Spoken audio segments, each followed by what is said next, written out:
Large wars rarely begin with a single cause. They begin when systems align. Political justification, public sentiment, and military readiness matter, but they rarely act alone. Beneath them sits a quieter layer: finance. Not as conspiracy or command, but as constraint. When capital becomes structurally exposed to an outcome, the range of acceptable political choices narrows. By the early 20th century, the United States had become a financial anchor without fully accepting the responsibilities of a global power. Its industry was productive, its capital abundant, its institutions stable.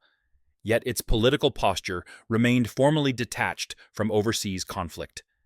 This separation between economic exposure and political commitment could not persist indefinitely. Systems do not tolerate imbalance for long.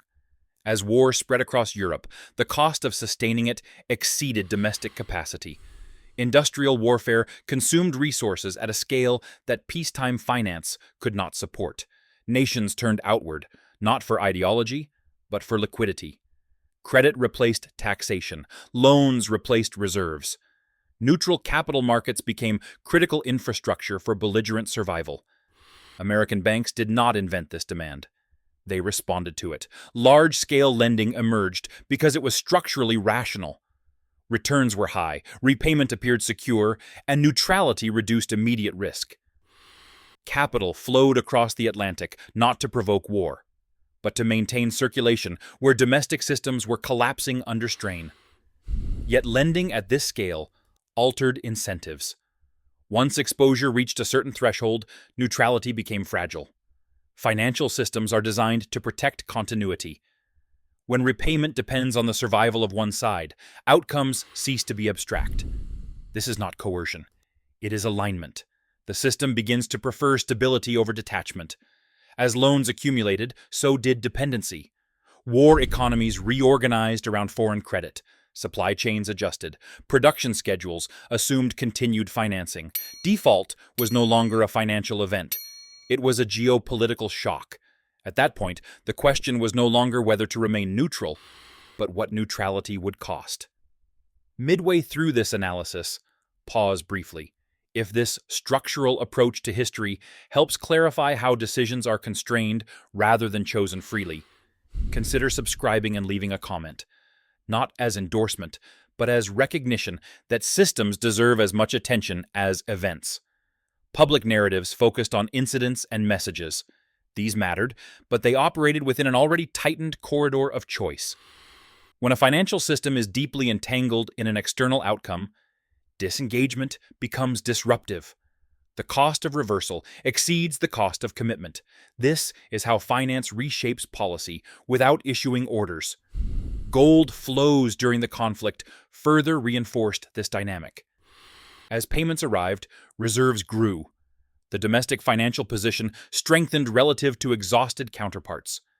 This accumulation did not create intent, but it altered balance. Post-war influence was built during wartime through settlement, not strategy. It is important to avoid the language of force here. No single institution compelled a nation to act. Instead, a network of incentives, exposures, and expectations converged.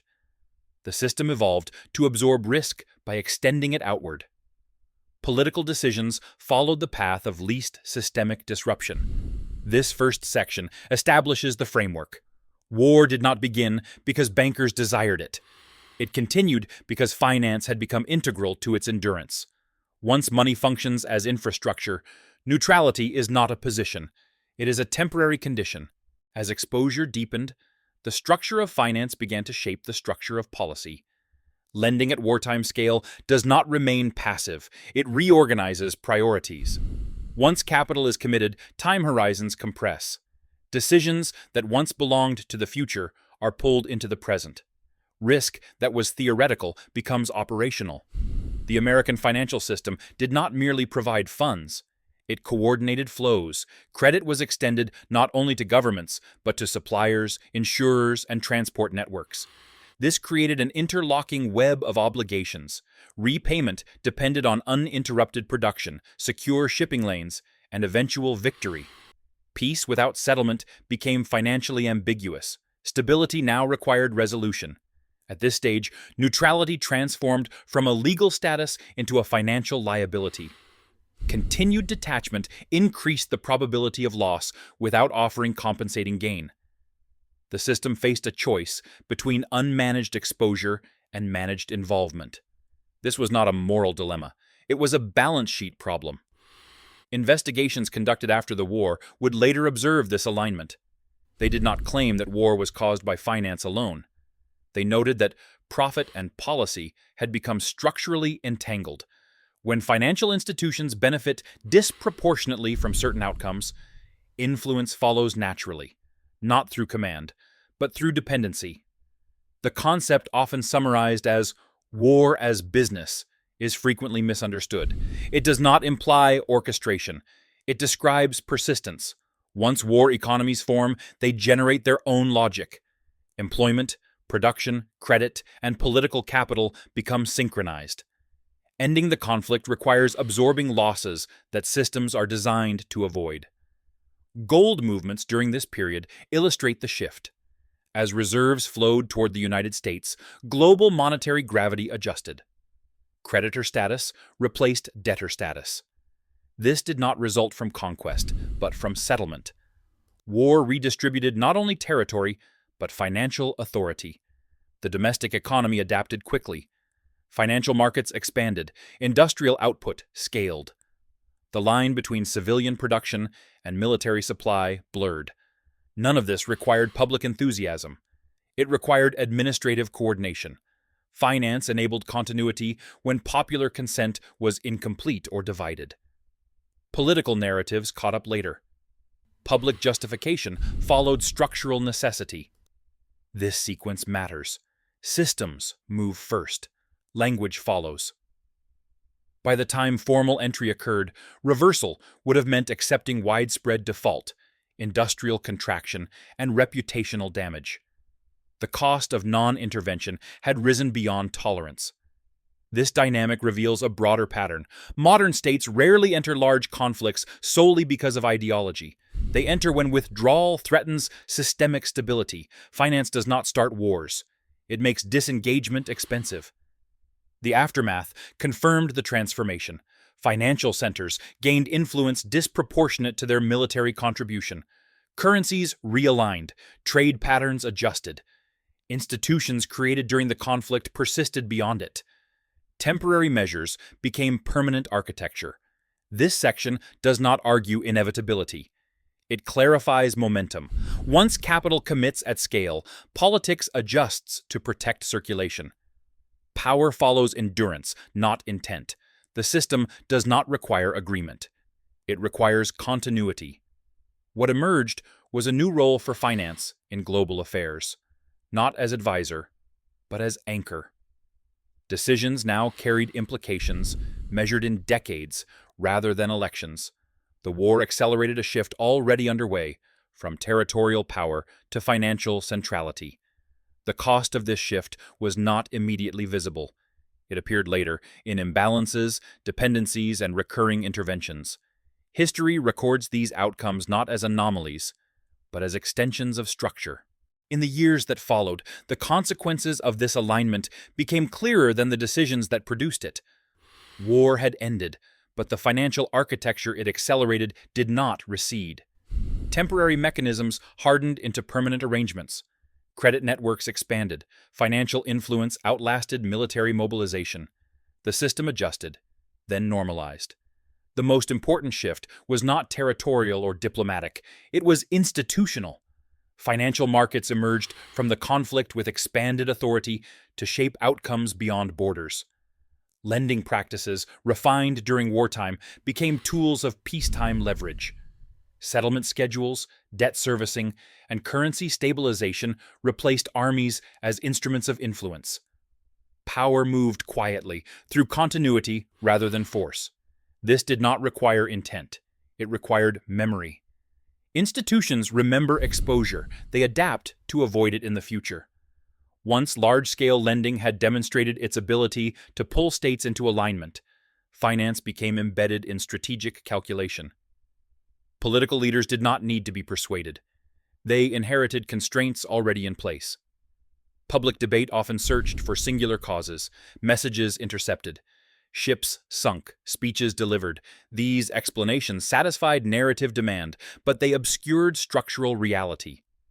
Systems rarely turn on single events. They turn when accumulated pressure exceeds tolerance. At that point, action feels sudden only because preparation was invisible. Subsequent investigations into wartime finance reflected this ambiguity.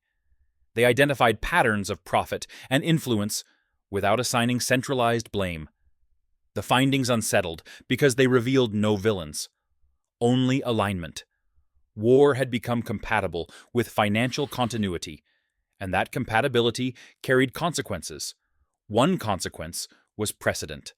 Once finance proved capable of absorbing and redistributing the cost of global conflict, future crises followed the same template. Lending scaled. Exposure deepened. Intervention followed not from enthusiasm, but from obligation. The system learned that neutrality is fragile when capital is mobile. Another consequence was cultural. Economic language shifted. Stability replaced restraint as the primary goal. Growth justified risk.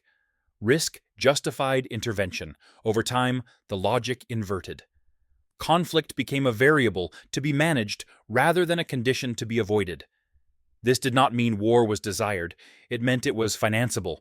The long-term effect was not constant warfare, but recurring entanglement.